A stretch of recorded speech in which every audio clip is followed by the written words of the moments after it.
The funeral grounds were silent. Flags waved in the wind. Soldiers stood in formation, and the sound of a bugle carried across the cemetery. A young man had given his life in service, and today, the community gathered to say goodbye. Families wept, friends stood close, and the military prepared to honor one of their own. At the edge of the crowd, a 76-year-old woman walked slowly, clutching a single white rose. Her name was Evelyn Johnson. She wasn't family by blood, but her steps were heavy with years of memories. To her, this fallen soldier was on Tijasane. On a plaque was the boy she once helped raise. The boy who had sat at her kitchen table. The boy she had cared for when no one else could. But as she approached the gate, a guard stopped her. "Sorry, ma'am. This is for family only." Evelyn lowered her eyes, quietly explaining she had been like a grandmother to him. But, to the guard, she was just a stranger. Guests passed by, some giving her confused looks, others barely noticing her at all. Evelyn stood frozen, clutching the rose tighter, her heart breaking. She had come to say goodbye, but it seemed she wasn't welcome.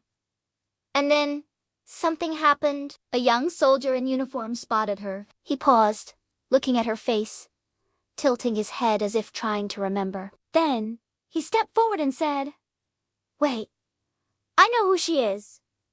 All eyes turned. The soldier's voice grew stronger. "She's not just anyone. She's the woman who raised him when he had no one. She fed him.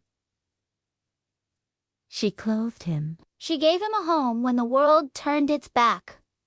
The crowd grew quiet. The guards lowered their eyes in shame. Slowly, people began to step aside, creating a path. With tears in her eyes, Evelyn walked forward. She was led to the very front, where the family sat. When the folded flag was presented, the officer didn't hesitate. He placed it in Evelyn's trembling hands. For in that moment, everyone understood. Family is not always about blood.